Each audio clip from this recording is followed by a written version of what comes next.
Juro 11. O FIINFRA inflação da Esparta. Vamos ler o relatório de julho de 2025, continuar o acompanhamento do fundo aqui no canal. Ao que parece, ele tem uma situação em relação à sua cota patrimonial que demanda contínuo monitoramento por parte do cotista. Veremos então qual é a atual situação do fundo hoje. Este será o tema do nosso vídeo de hoje. Hoje ele tem a cota patrimonial a R$ 100,73, um carrego de carteira de IPCA mais 9,5%, um patrimônio líquido hoje na casa de 2 bilhões e 100, 90 mil cotistas, uma duration média de spread de crédito de 5 anos, a cota mercado na casa dos R$ 96, 3 anos é a duration média da carteira, produzindo um yield anual de 11,6%, e na data que eu gravo aqui com vocês, o juro 11 cota a R$ 97,56, fazendo um P sobre VP de 0,96, uma variação positiva nos últimos 12 meses de 1,19%. A cotação chegou aos 86,76 agora em janeiro de 2025, desde então buscou uma pequena recuperação, já atingindo inclusive R$ 100,80, mas agora repousando aos 97,56. A última distribuição do fundo foi agora de R$ 1 por cota, paga no dia 14 de agosto de 2025, fazendo um yield mensal de 1,03, anual de 11,56%. Se o cotista tivesse investido R$ 1.000 há 2 anos em juro 11, teria hoje R$ 1.184,10, então ponto de atenção. A rentabilidade do juro 11 também é ponto de atenção, porque apesar de superar a linha do IPCA e do IFIX, não consegue superar a linha do CDI, retornando no período de 18,41%, enquanto o CDI retornou 24,82%, o IPCA 9,71% e o IFIX 7,02%, então ponto de atenção. Mas, voltando aqui para o relatório, cabe lembrar que o juro 11 tem como objetivo o investimento em debêntures incentivadas e meta de retorno de 2% acima do IMAB5. E, pelo fato dele conter aí na sua carteira debêntures incentivadas, uma situação chama a atenção, que é a medida provisória 1303. Segundo a gestão, esta medida provisória tem como meta estabelecer questões tributárias em relação às debêntures incentivadas, mas para as cotas de FIINFRA emitidas até 31 de 12 de 2025, elas permanecerão isentas de imposto de renda. Além disso, a carteira de FIINFRA também seguirá isenta e dessa forma a gestão vê que haverá uma vantagem em investir através de fundos, já que as debêntures incentivadas emitidas a partir de 2026 deverão ser taxadas e com spreads mais elevados. O motivo é simples, as novas emissões serão tributadas em 5% de ganho para pessoas físicas, mas os FIINFRAs continuarão comprando estas novas debêntures incentivadas de forma isenta. Então, ponto de extrema atenção, primeiro aqui, é a questão da medida provisória 1303, porque não afeta apenas o juro 11, mas também os demais fundos da casa e além dos demais fundos imobiliários que têm no seu portfólio debêntures incentivadas. Mas voltando aqui para a questão do juro 11, ele destaca aqui que a estratégia de alocação para julho foi o início de 4 novas posições em 4 novos emissores, a EcoUrbis, a Quantum Matiqueira, a MRS Logística e também a IDP Aliança. Além disso, ela zerou exposição no Porto Primavera e também na Copel e com isso o spread da carteira diminuiu para 1% ao ano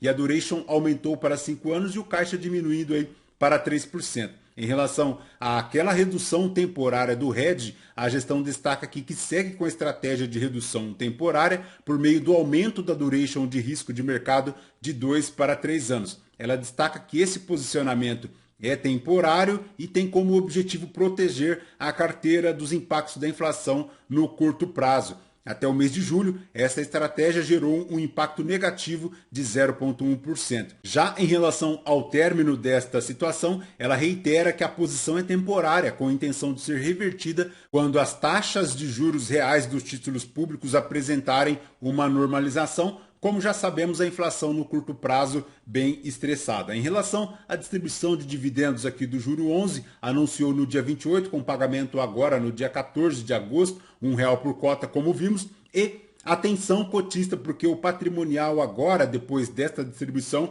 chega aos R$ 100,73, portanto, apenas com 73 centavos de reserva acumulada para a distribuição futura. Então, ponto de atenção, de olho no patrimonial aí do juro 11. Para os próximos meses, a gestão comenta que, se as condições de mercado permitirem, mantém a perspectiva de distribuição mensal aliada ao carrego da carteira de pelo menos R$ 1 por cota até o final do ano. Nos últimos 12 meses, o dividend yield do Sparta Infra foi de 11,6%. Para referência, nesse período, o IMAB rendendo 8,3% e o CDI rendendo 12,5%. Na distribuição de R$ 1 por cota, ela faz um yield de 11,6%, uma diferença na rentabilidade negativa de 0,12%, já que no mês ele rendeu 0,17%, enquanto o IMAB rendeu 0,29%. Esta rentabilidade, que no ano já acumula 7,84%, uma diferença positiva em relação ao IMAB de 1,41%.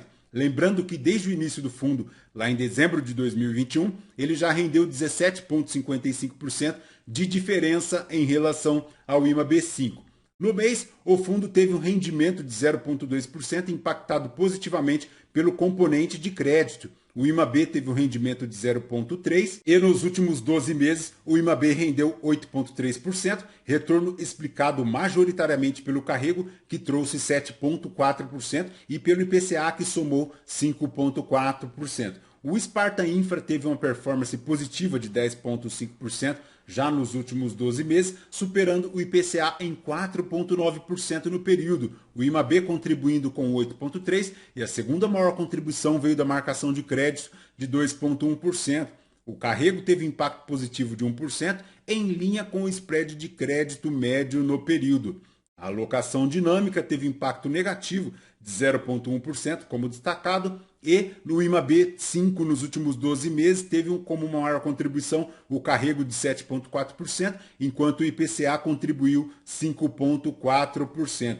No juro 11, em relação ao mês, o IMAB rendendo 0,3%, o crédito 0,5%, a alocação dinâmica negativa de 0,6%, subtraindo a taxa de administração negativa de 0,1%, chegando a uma contribuição de performance positiva de 0,2%. Nos últimos 12 meses, o juro 11 teve como maior contribuição o IMAB, 8,3%, como comentamos, o carrego 1% e a marcação de crédito 2,1%, finalizando no total nos últimos 12 meses de 10,5%. Em relação à composição da carteira, a maior exposição é a unidade transmissora de energia GNA1, formando um total aqui de 3,2% do patrimônio líquido do fundo, o spread de 1,5%, uma duration de 7 anos, o crédito classificado como A. Mas atenção, pessoal, porque uma situação em particular aqui me incomoda, que é a situação da Sparta ter nos seus diversos fundos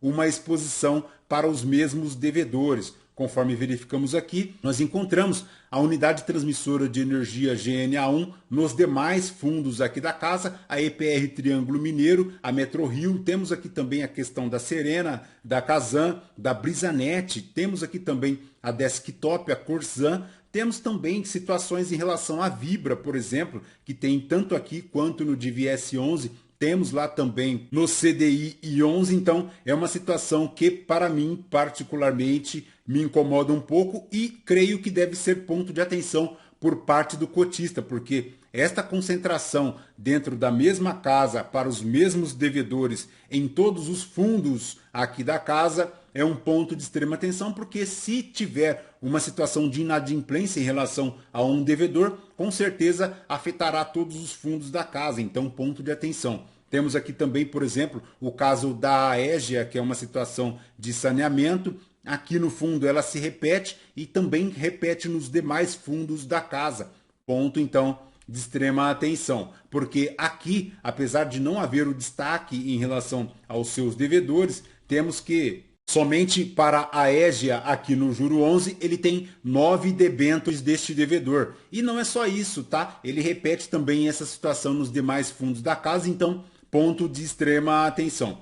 Por fim, destacar que em relação às exposições por alocação por setor, a maior exposição é aqui a geração de energia, 23%, seguido de saneamento, 15% e de rodovias, 12%. 96% das exposições aqui ficam para debêntures, mas ele tem 3% em caixa e também 1% em letras financeiras, 35% do crédito classificado como AAA. Lembrando também que o fundo iniciou as suas atividades em 2021, tem 1% de taxa de administração, não a taxa de performance, o que é positivo. E por fim, destaco aqui também para vocês o agradecimento a toda a consideração que vocês têm realizado em relação ao canal Demetrius FIIs, fazendo com que o nosso conteúdo seja destaque aqui no relatório gerencial em relação à nossa leitura de relatórios gerenciais no mês 7 de 2025 do Juro 11, contribuindo para que o nosso conteúdo seja reconhecido aqui pela Sparta Gestora. Então, muito obrigado a você, inscrito do Demetrius FIIs, muito obrigado a você que deixa a sua inscrição,